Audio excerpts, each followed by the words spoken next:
소중한 나.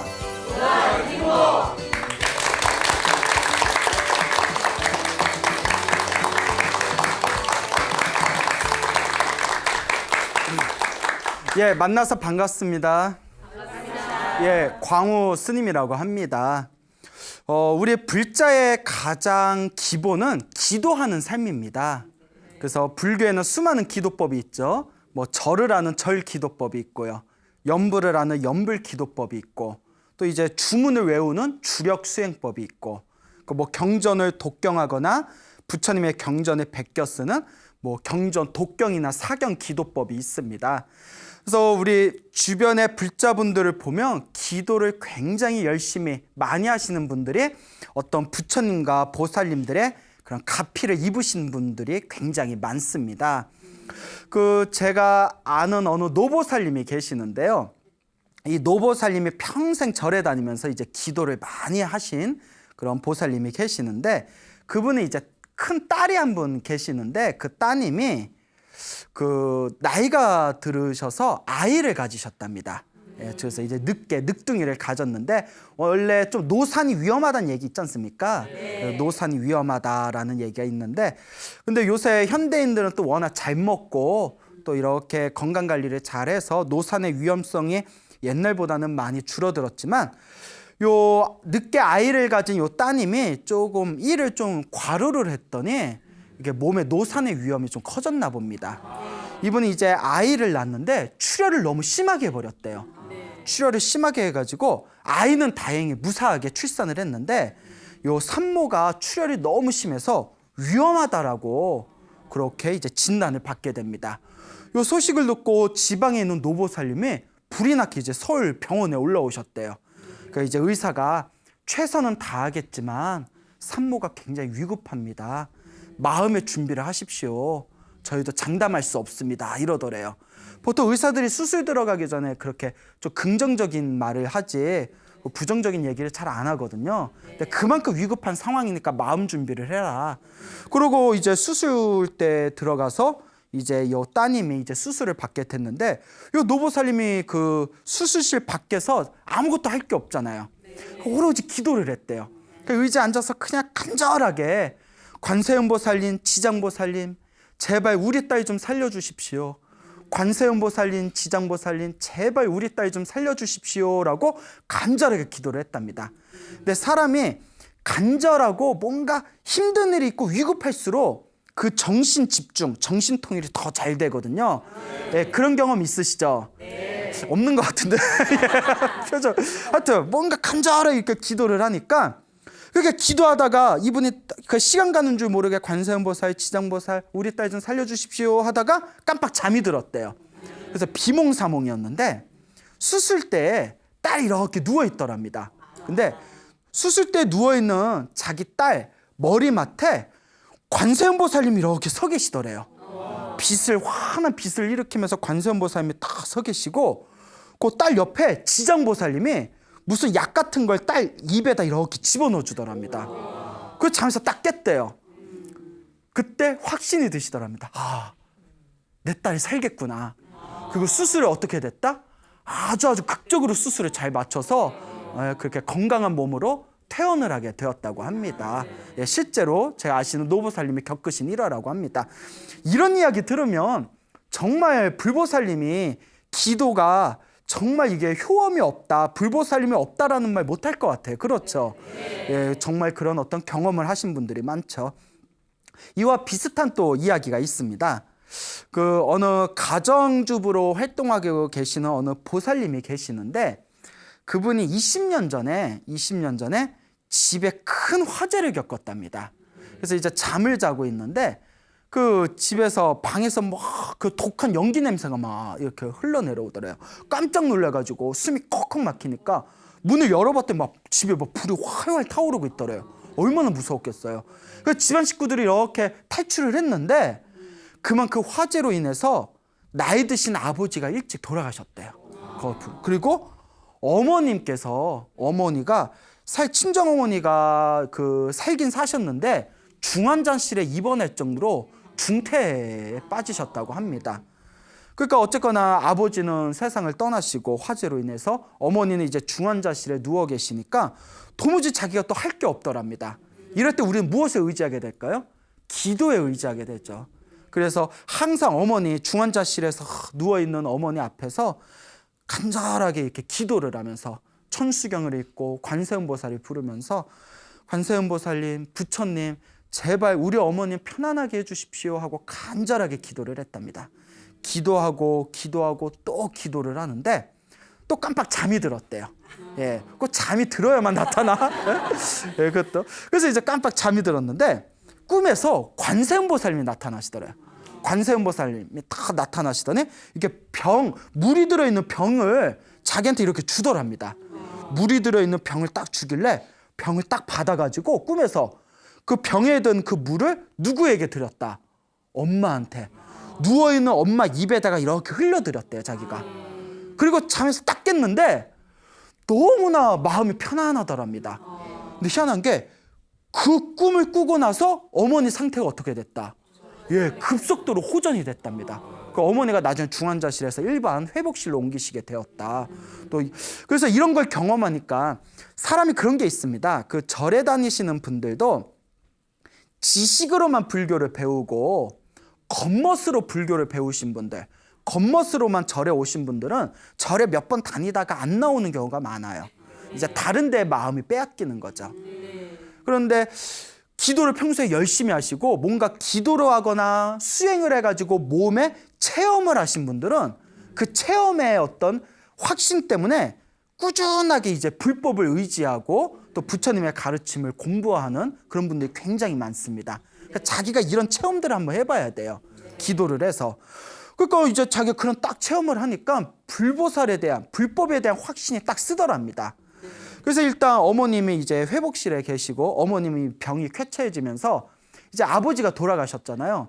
그리고 이제 한숨 돌리고 주변을 둘러봤더니 병 때문에 이 세상에 일찍 세상을 떠나는 사람들이 너무 많다는 걸 이제 다시 새삼스럽게 발견을 하게 됩니다.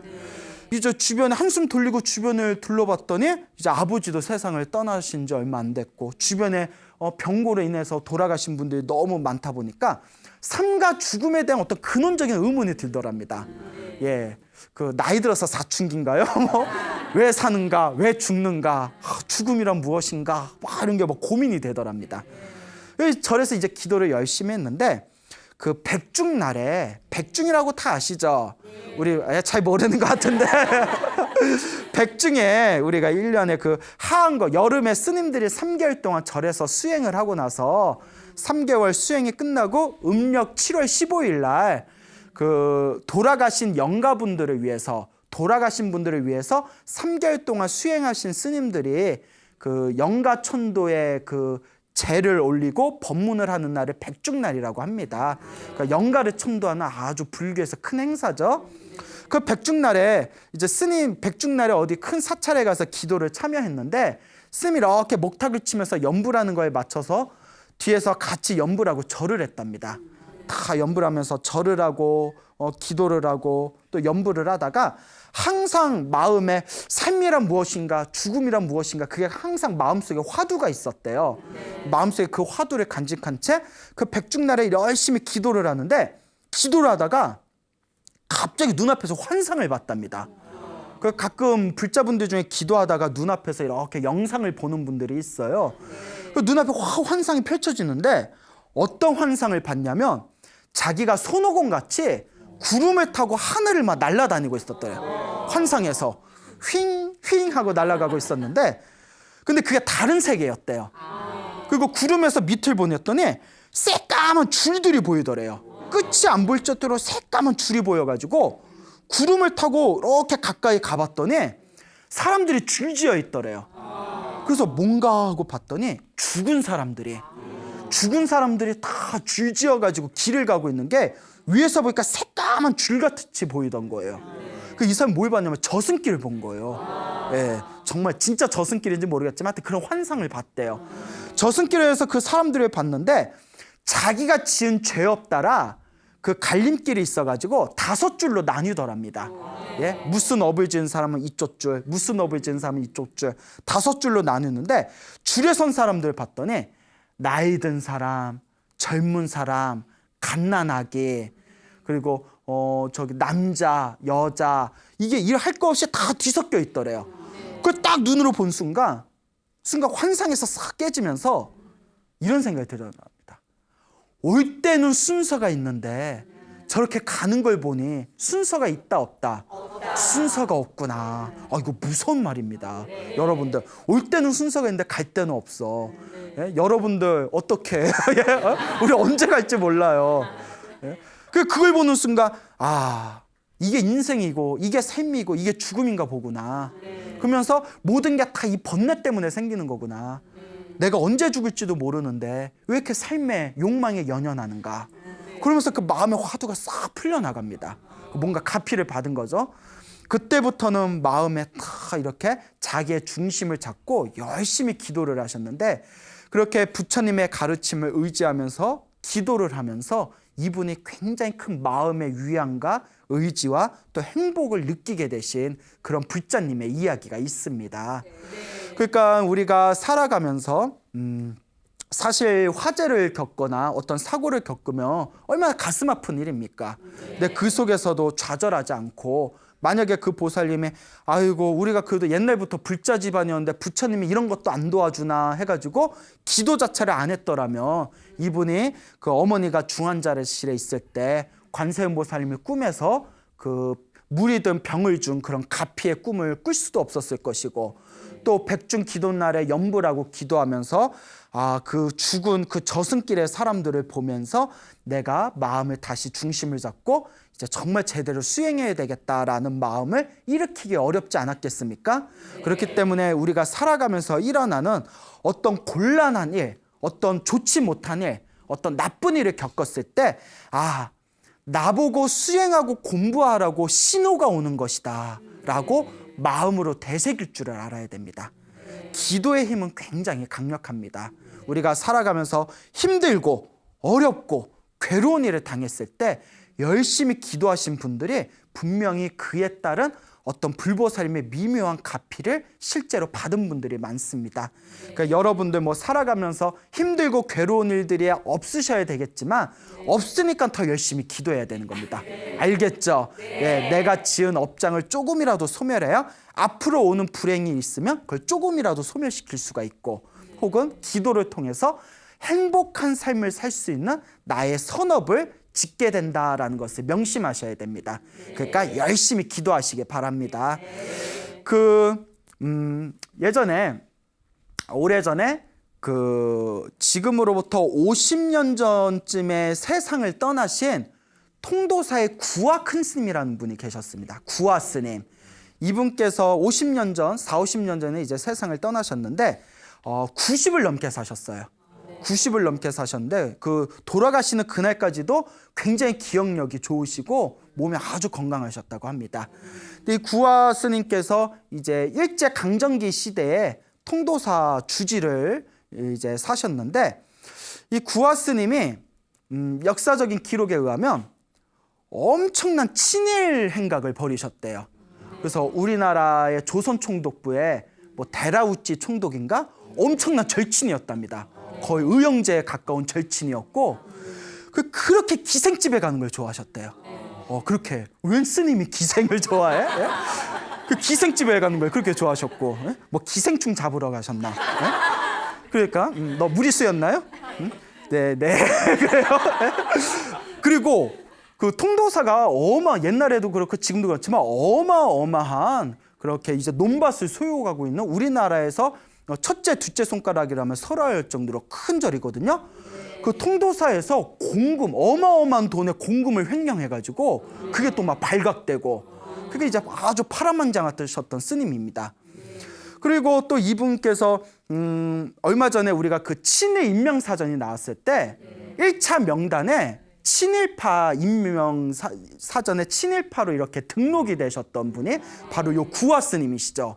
그러니까 지금 이 얘기만 들으면 이러면 안 되는데 하고 이제 고개가 좀 갸웃거려지지 않습니까? 자, 근데 모든 이야기에는 반전이 있습니다. 여기에 어마어마한 반전이 있어요. 알고 봤더니 구화 스님이 뒤에서 독립운동 자금을 지원하던 후원자였습니다. 예. 그리고 이 구화 스님께서 지금 상해 임시정부 있죠.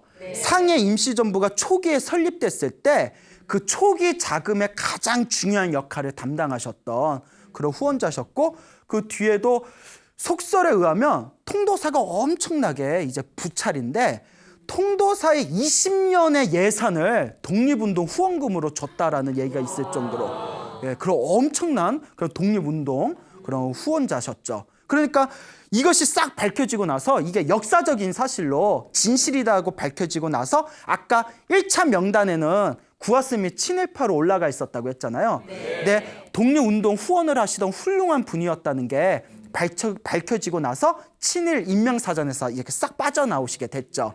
이게 싹 이제 알려지고 나니까 일본 사람들과 친일 행각을 하고 기생집에 가서 흥청망청 거리고 했던 것이 다 누구의 눈을 속이기 위해서, 일본 사람들의 감시를 피하기 위해서 그렇게 연극을 펼쳤던 것이고, 우리가 공금 횡령했던 것도 알고 봤더니 뭐였다.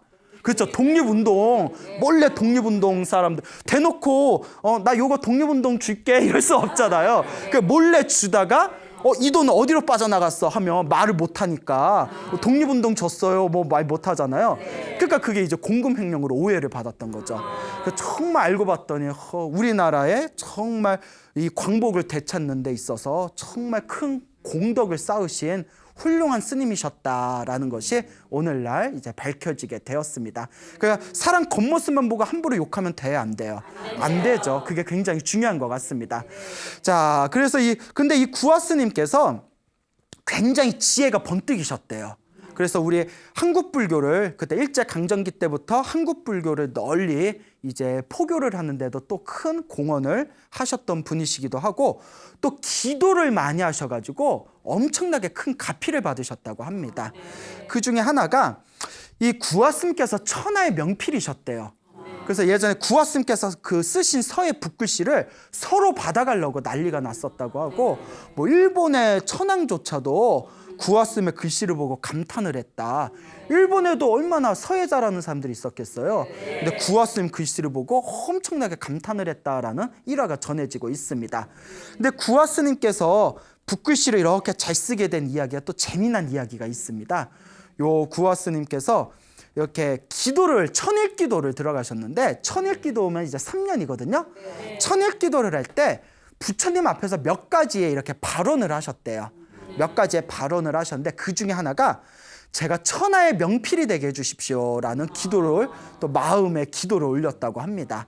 이분이 이제 기도를 하고 제가 천하의 명필이 되게 해주십시오라고 간절하게 이렇게 기도를 했는데, 어느 날 기도를 하다가 꿈을 꿨답니다. 항상 꿈에 뭐가 나타나요?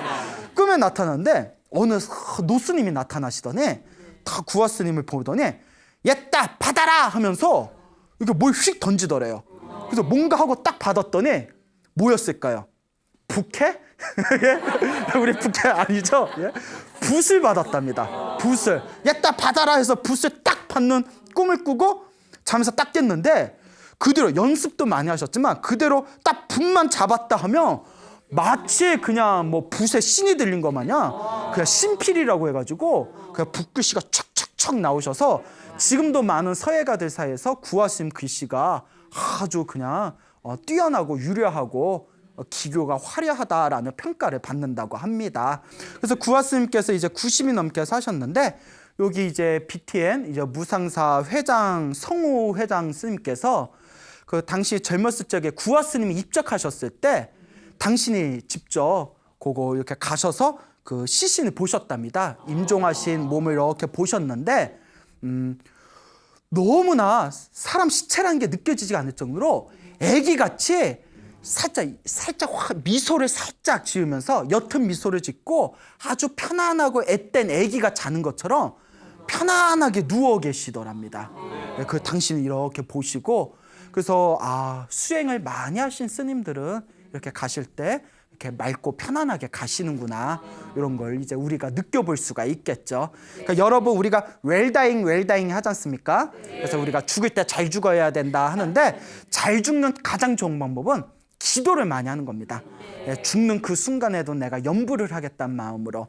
그래서 실제로 우리 불교에서는 살아생전에 기도를 많이 하고 염불을 많이 하신 분들이 돌아가실 때 편하게 돌아가신다라는 얘기가 옛날부터 있었어요. 그 중국 명나라 시대 때인가요? 감산이라는 법명을 가지신 큰 스님이 계셨습니다. 감산 스님 하면 아주 유명한 큰 스님이신데, 감산 스님이 어렸을 적에 옆집에 할머니가 계셨는데, 할머니가 아침에 눈을 뜨면 저녁에 잠들 때까지 항상 입으로 뭘 중얼중얼 거리시더래요. 그래서 할머니 맨날 뭘 그렇게 중얼중얼거리세요 하고 감산 스님이 어렸을 때 이웃집 할머니한테 물어보니까 염불하고 있다 이러더래요. 할머니 염불하면 뭐가 좋아요? 이러니까 왜 염불을 하세요? 하니까 할머니 하시는 말씀이, 내 남편이 할아버지가 살아생전에 염불을 많이 했다. 염불을 많이 했는데 내가 영감 보고 듣기 싫게 왜 자꾸 염불을 그렇게 하냐 했더니, 염불을 하면 죽을 때 곱게 간대 하면서 염불을 열심히 했는데 정말 우리 할아버지가 세상을 떠날 때 그렇게 편하고 그렇게 이제 아주 곱게 세상을 떠났다. 그걸 보고 내가 마음에 감동이 느껴져서 나도 갈 때 편하게 가려고 지금 염불을 한다. 이렇게 이제 얘기를 하더랍니다. 아니나 다를까 몇 년 후에 그 감산스님의 이웃집에 있는 할머니가 세상을 떠나셨는데 아주 편안하게 맑고 곱게 세상을 떠나셨다라는 그런 이야기가 전해지고 있습니다. 여러분, 우리가 잘 죽으려면 무엇을 열심히 하자? 기도를 열심히 하자, 염불을 열심히 하자라는 것을 기억해 둘 필요가 있습니다. 근데 어르신들이 그러시더라고요. 스님, 제가 이제 뭘 바라겠습니까? 죽을 때 그냥 자손들 걱정 안 끼치고 편하게 죽는 게, 곱게 죽는 게 제 소원입니다 라고 말씀하시는 노보살님들이 의외로 많으세요. 여러분들도 그런 생각 드시죠? 그리고 우리 스님들도 제가 처가 있어요, 자식이 있어요. 예? 몸뚱아리 하나인데 저 이제 나이 들고 이제 죽을 때 옆에 누가 있겠습니까? 오로지 부처님을 의지하고 열심히 염불하는 게 스님으로서 이 세상을 잘 떠날 수 있는 좋은 방법이겠구나라는 생각을 해볼 때가 있습니다. 그러니까 기도를 열심히 합시다. 알겠죠? 네. 자, 그래서 이 구화 스님이 꿈에서 이제 붓을 받은 이야기, 요걸 이제 해드렸는데, 참 재미난 이야기다. 전설 따라 삼천리 이야기 속으로 토요 미스테리 극장 이런 이야기인가 보다, 이런 생각이 들 수도 있겠지만 정말 주변에 이와 같은 경험을 하신 분들이 의외로 있어요. 이게 절대 아니다 말을 못합니다. 지금도 생존하고 계신 분이고 지금도 활동하고 계시는 서예가가 계세요. 이분이 불자세요. 불자 서예가신데 이분께서 70년대 원래 경찰이셨답니다. 경찰이셨는데 그냥 이렇게 어렸을 때부터 학교 다니다가 자연스럽게 경찰이 됐다가 결혼해서 애도 낳고 경찰로 근무를 하고 있는데, 마음 한구석에는 이게 아닌데 내가 이 길이 아닌 것 같은데, 이런 생각이 자꾸 들더랍니다. 그래서 사람이 살면서 자기가 좋아하는 걸 직업으로 가질 수 있는 거는 굉장히 큰 복인 것 같아요. 굉장히 큰 복인 것 같아요. 그렇죠. 그리고 보면 광우스님 같은 경우에는 정말 이게 승려가 직업은 아니지만 단어로 표현하자면 정말 천직인 것 같아요. 전 너무 좋아요. 그냥 좋다고 합시다. 어쩌겠어요. 자, 이제 웃자가 말이고. 자, 근데 그분은 경찰로 있으면서도 이게 아닌데 그러다가 그분이 교통계에 계셨대요. 그래서 이제 거리에서 길에서 이렇게 교통정리 같은 것도 하고 하시다가 저기 이제 그 건물인데 건물에 큰 간판에 서예 교실이라고 이렇게 써 있더래요. 그걸 보고 갑자기 가슴이 콩닥콩닥 뛰더랍니다. 생전 서예 같은 거 관심도 없었는데. 그러니까 이게 다 전생의 인연이에요. 무언가를 보고 내 가슴을 뛰게 하는 건요, 다 전생의 인연입니다. 그런데 중요한 게 있습니다. 전생에 복이 많은 사람은 자기가 하고 싶은 걸 선택해서 그걸 직업으로 삼았을 때 성공을 합니다. 근데 전생에 지어놓은 복이 없는 사람은 자기가 하고 싶은 걸 만나도 성공하기가 쉽다, 어렵다? 어렵다는 거예요. 이게 바로 복노름이에요. 복노름. 불교에서는 이 사바세계가 복노름이라고 했습니다. 자기 복대로 살아간다. 여러분이 살아가면서 일이 술술 잘 풀리면 그만큼 지어놓은 복이 많은 거예요. 여러분들이 살아가면서 자꾸 막힘이 있고 장애가 있으면 지어놓은 복이 없는 거예요. 그럼 어떻게 해야 되냐? 지금이라도 복을 지어야죠. 지금이라도 기도를 하고 복을 짓고 마음을 잘 써야죠. 이게 바로 불자의 삶인데 잘 된다 안 된다? 그 안 되는 이유가 우리 불교에서는 업장이 두껍다고 표현합니다. 업보가 두껍다. 머리로는 아는데 몸으로 잘 안 돼. 업장이 두꺼워서 내가 내 자신을 행복의 길로 이끌 수 있는 방법이 몸으로 딱 실천이 안 되는 거예요. 예를 들어서 하루에 108배 하는 게 어렵지 않거든요. 사실 어렵지 않아요. 한 20분이에요. 20분. 고소영 씨는 한 15분 걸린다 하대요. 옛날 무슨 프로 보니까. 그 108배 20분 하는 게 어렵지 않고 사람이 꾸준히 108배만 정성스럽게 해도 시간이 흐를수록 마음이 편안해지고 주변의 일이 편안해진 걸 느낄 수 있거든요. 그 20분 투자도 된다 안 된다? 잘 안 된대요, 사람들이. 예. 해요? 안 하잖아요, 여러분들도. 안 하잖아요. 하시나? 그러니까요. 108배 하면 좋다는 거 다 아는데도 의외로 꾸준히 하는 분들이 드물어요. 그래서 옛날에 해인사 방장이시고 그리고 우리 대한불교 조계종 종정을 역임하셨던 법전 큰 스님이라고 계세요. 이 법전 큰 스님이 항상 하시던 말씀이 3000배 하는 것보다 한 달에 한 달에 한 번씩 3000배 하는 것보다 매일 하루도 안 빠지고 매일 108배 하는 게 더 어렵다. 이렇게 말씀을 하셨다고 합니다. 무언가 꾸준하게 한다는 게 어려워요.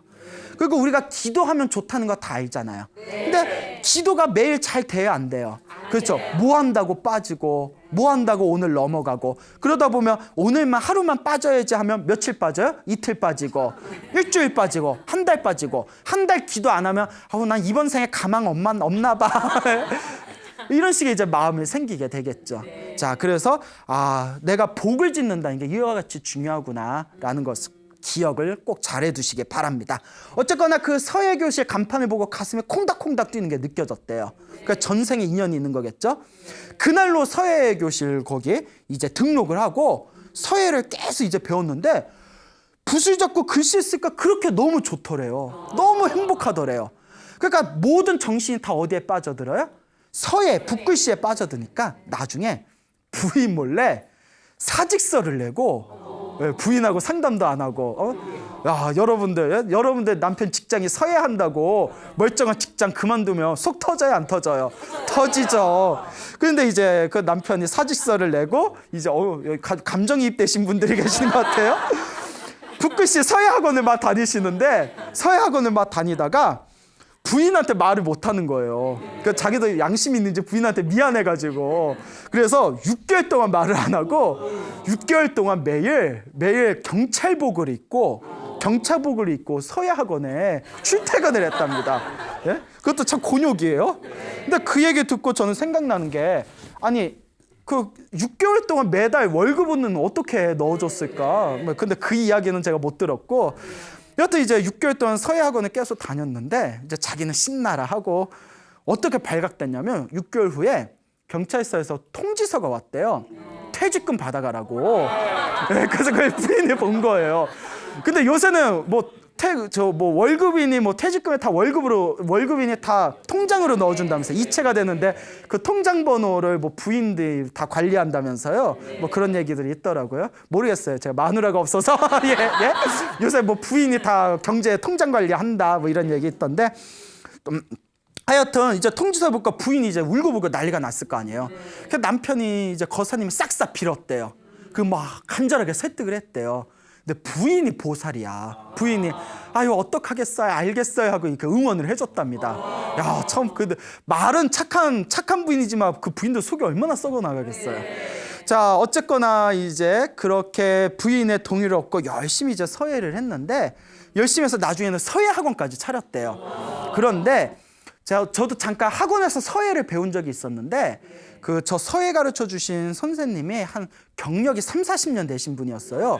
그분이 옛날 70-80년대 90년대 초반만 하더라도 서예 학원이 엄청난 호황이었대요. 서예 학원이 조그마한데도 하루에 4시간을 자면서 오전 오후로 풀로 가동을 했대요. 그때 번 돈으로 지금 버틴다고. 그래서 제가 그러면 서예학원이 언제부터 이렇게 조금 쇠퇴했습니까? 왜냐하면 지금 여러분 주변에 가보면 길에 서예학원 본 적 있어요? 없어요? 없잖아요. 거의 없어요. 컴퓨터가 나오고 컴퓨터로 인쇄되는 게 나오고 서예학원이 이제 이렇게 세트했대요. 옛날에는 글씨 잘 쓰는 게 취업에 굉장히 중요하고 그 꽃집에서도 무슨 어디에 뭐 보내면 붓글씨로 축하 하고 아무개 이런 거 다 해줘야 되는데 컴퓨터로 윙 하고 글씨체가 다 나오니까 그대로 서예학원이 이제 문을 닫아버렸다. 쇠퇴하게 됐다고. 그러니까 그분이 이제 서예학원 차리고 이제 그때는 이제 호황이었겠죠. 근데 그때만 하더라도 그분이 이제 불교 신자가 아니었대요. 절에 가서 법당에서 절할 줄도 몰랐대요. 근데 아무리 봐도 전생의 인연이었던 것 같아요. 이분이 평소에 등산을 좋아했는데 어느 날 꿈을 꿨는데 꿈에 등산을 하고 있었답니다. 꿈에 이렇게 등산을 하고 있는데 갑자기 앞에 승복을 입은 이렇게 노스님이 나타나시더니 큰 이렇게 책 있잖아요. 큰 책을 자기한테 던지면서 얘따 이거 받고 이거나 열심히 써라 하고 책을 휙 던졌는데 책을 딱 받았는데 책이 얼마나 무거운지 자기가 뒤로 낮아빠지는 꿈을 꿨대요. 그 자면서 딱 깼는데 이게 무슨 꿈인지 뭔가 징조가 있는 무슨 어떤 무언가를 가리키는 꿈인 것 같은데 그게 가슴에 딱 걸려가지고 그날 밤을 꼬박 새웠답니다. 그래서 자기가 산에 올라가다가 스님을 만나는 꿈, 그래서 책을 던져주는 걸 받는 꿈을 꿨으니까 그 책이 뭐였을까? 그 책이 뭐였을까? 꿈에서 나보고 쓰라고 한 그 책이 뭐였을까? 그래서 이제 속리산을 올라갔대요. 속리산. 저기 충청도에 속리산이라고 알죠? 네. 속리산에 올라갔는데 속리산에 이렇게 암자가 많아요. 거기 어느 암자를 딱 갔는데 암자에 어느 노스님이 계시는데 그 노스님이 꿈에서 본 그 스님하고 똑같은 스님이라던 거예요. 놀래가지고 그쵸 놀라잖아요. 참 로또 번호나 좀 지키지. 그런 거는 안 지켜. 로또 번호는 안 지키고 그 노스님이 꿈에서 본 노스님이라서 그 스님한테 인사드리고 자초지종을 얘기했더니 스님이 가만히 자기를 쳐다보더니 이렇게 책 하나를 주더래요. 진짜 스님이 이제 책 하나를 주더니 내가 이 책뿐이 없는데 하고 책을 줬는데 딱 보니까 금강경인데 붓글씨로 쓴 금강경인 거예요. 붓글씨로 쓴 사경으로 된 금강경을 딱 보고 그걸 보면서 순간 가슴에 전기가 찌리리 흐르는 것처럼 아 이거구나. 꿈에서 본 책이 이거였구나. 나고 평생 이걸 쓰란 뜻이구나. 그 뒤로 그분이 그 꿈을 꾸고 나서 완전히 불자가 됩니다. 그리고 이제 붓글씨를 쓸 때 부처님 경전을 이제 쓰기 시작해요. 부처님 경전을 쓰면서 근데 다른 글씨를 쓸 때는 느끼지 못하는 환희, 기쁨, 희열을 부처님 경전을 쓰면서 그 희열을 느끼게 됩니다. 야, 이렇게 좋은 거였구나. 부처님 가르침이 이렇게 좋구나. 이 정도면 정생에 인연이 있는 분이죠. 이렇게 쓰고 또 쓰다가 이제 이분이 부처님 경전을 쓰다 보니까 불교를 알아야 되잖아요. 그래서 불교 공부도 열심히 하게 되고 부처님의 경전을 바르게 제대로 쓰려면 먼저 나를 비워야 되는구나. 그리고 자기 자신을 낮추고 그리고 자기 자신을 비우기 위해서 절도 엄청나게 많이 하셨대요. 절도 엄청나게 많이 하시고 이제 그 부처님의 경전을 이렇게 쓰기 시작했는데 그 경전을 쓰면서 말로는 표현 못할 엄청난 가피나 영험을 많이 얻으셨답니다. 그 중에 하나가 당신이 글씨를 쓰는 그 화실에 쥐 한 마리가 들어왔대요. 그 쥐를 쫓으려고 하는데 그 쥐가 어디로 쏙 들어가는 바람에 결국 못 찾았대요. 쥐를. 거기에 막 물건도 많고 하니까. 그래서 며칠 후에 또 나타나겠지 하다가 이제 쥐가 화실에 있다는 걸 싹 잊어버리고 몇 개월이 지났대요. 6개월이 지나버렸는데 어느 날 당신이 쓰신 작품들 그 종이 작품들 모아놓은 그 창고방에 이렇게 어느 날 들어가 봤는데 깜짝 놀란 거예요. 쥐가 다 그 작품을 쏘아 먹은 거예요. 네? 근데 그거 글씨 다 작품들이잖아요. 평생의 어떤 그 당신의 그 작품들을 모아놓고 그것도 제일 잘된 작품들만 다 모아놨는데 쥐들이 다들 이거 쏘아 먹어버리니까 이거 어떡하나 하는데 그러니까 이제 하나하나 그걸 또 정리를 했을 거 아니에요. 쥐들이 많이 파먹은 건 버려야 되고 멀쩡한 건 좀 놓고. 근데 충격을 받았답니다. 쥐들이 막 그걸 파먹었는데 부처님 경전을 베낀 거는 하나도 건들질 않았대요. 자기가 놀랬대요. 쥐들이 뭐 글씨를 아나? 에? 야 먹자. 야야야 이거 부처님 경전이잖아. 이거는 이거 패스 뭐 이랬나? 야 쥐들도 알아보는구나. 그래서 믿음의 확신이 더 생겼대요. 야, 이거 묘한 거지 않습니까? 그 한 번은 또 이런 경험이 있었답니다. 당신 부인인데, 부인이 얼마나 착해요. 근데 부인이 있었는데 고혈압하고 당뇨가 너무 심해졌대요. 고혈압이 180이 되고 당뇨가 450선이 450이 엄청 위험한 거잖아요. 그 병원에서 이제 난리가 났는데, 그래서 이제 자기 하나뿐이 없는 자기 이제 부인, 어떡하나 하다가 누가 삼삼을 먹이면 좋은데 이러더래요. 산삼이 뭐 산삼 캐기가 쉬운가요? 그래서 이분이 산삼이 좋다니까 너무나 부인에게 조금이라도 무언가 도움이 될까 싶어서 그냥 무턱대고 산삼에 대해서 자세히 나와 있는 산삼 컬러 사진이 되어 있는 책 하나를 사가지고 바로 산으로 올라갔대요. 가면서 이렇게 책 보면서 산삼인가 이렇게 올라갔는데, 그래서 갔는데 딱 봤더니 산삼하고 똑같이 보이는 풀이 있더래요. 근데 자기도 산삼이 이렇게 쉽게 발견되겠냐, 그렇잖아요. 책 하나 사고 올라갔는데 갑자기 똑같네. 그러니까 이제 자기도 믿겨지지가 않아서 에이 설마 그렇게 산삼이 쉽게 캐지겠어요? 그러면 산삼이 그렇게 쉽게 캐지면 그게 산삼이겠어요? 더덕이나 도라지지? 그래서 이렇게 옆에 쭈그리고 앉아서 사진을 한참 쳐다봤대요. 잎이 몇 개고 털이 어떻고 아무리 봐도 산삼이더래요. 희한하다. 근데 너무 쉽게 발견해서 자기도 도저히 이해가 믿음이 안 갔는데 컬러 사진하고 너무 똑같아가지고 일단 그걸 캤대요. 캐서 딱 내려갔는데 60년 된 진짜 산삼이었대요. 이야. 그래서 그걸 부인한테 먹였더니 부인이 몇 날 며칠 동안 잠만 자더래요. 밥도 안 먹고 그냥 물만 마시고 잠만 자더니 병원에 딱 갔으니까 며칠 만에 잠을 푹 자고 나서 고혈압하고 당뇨가 정상으로 돌아와 버렸답니다. 야, 이게 불보살의 가피 아니겠습니까? 그래서 저도 부처님한테, 부처님 저도 삼삼은 아니더라도 삼삼 찌끄레기라도 좀 발견하게 해주세요. 그 산에 가서 보면 저는 그 풀이 다 그 풀 같고, 저희 화계사에 있을 때 우리 저기 재무 스님이 스님 여기 풀 좀 뽑아, 요 풀 좀 뽑아 해서 이렇게 풀을 다 뽑았거든요. 뽑으라니까 전 또 시키면 잘해요. 뒤에서 뭐 화를 내시는 거예요. 왜 그러랬더니 풀 뽑으라 때 구절초를 다 뽑아놨다고. 내 눈에 다 풀이지 뭐 아나? 그래서 기껏 뽑아놨더니 또 화를 내고 그 뒤로 저한테 일 안 시키더라고요. 예, 예?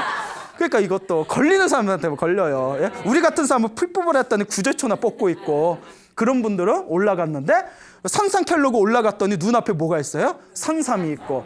그래서 옛날 분들이 그런 얘기 했잖아요. 산삼은 발견하는 게 아니라 나타나는 것이다 라는 그 신만이들의 명언이 있답니다. 그래서 신만이들이 굉장히 기도를 많이 한답니다. 산신 기도를. 제발 이제 그 약초 좀 캐게 해달라고. 이런 이야기 들어보면 정말 신기하지 않을 수가 없습니다. 자, 그래서 이와 같이 이 거사님이 꿈에서 그렇게 노스님을 만나서 책을 받는 그런 꿈을 꾸고, 나중에 그 속리산에 있는 암자에서 그 꿈에서 본 스님하고 똑같은 분을 만나서 금강경을 받아서 그 인연으로 이제 부처님의 경전을 이제 베끼는 사경수행을 하게 되었습니다. 그 사경수행을 하면서 또 수많은 가피들을 얻게 되셨고, 그 이분께서 하시는 말씀이, 내가 부처님의 경전을 베끼는 사경수행을 하면서 무슨 일이 잘 풀린다든가 혹은 무슨 기적 같은 가피를 얻는다든가 이런 것보다 더 소중한 걸 발견하게 되었다. 그것은 불법을 만나서 항상 마음이 편안하다는 것이다. 이게 가장 큰 부처님의 은혜인 것 같다라는 그런 말씀을 하십니다. 그러니까 여러분 항상 편안하고 행복한 삶을 살고자 하신다면 여러분 열심히 기도를 하셔야 됩니다.